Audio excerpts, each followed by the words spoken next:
How to delete Gemini history. Hello everyone, welcome to this channel. I'm here to help you out today. So without any delay, let's get started.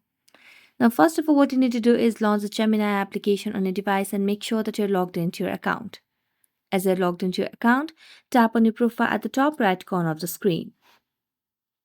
Here, select on the option of Gemini apps activity. As you do that, what you can do is you can see there are different options that pop up over here.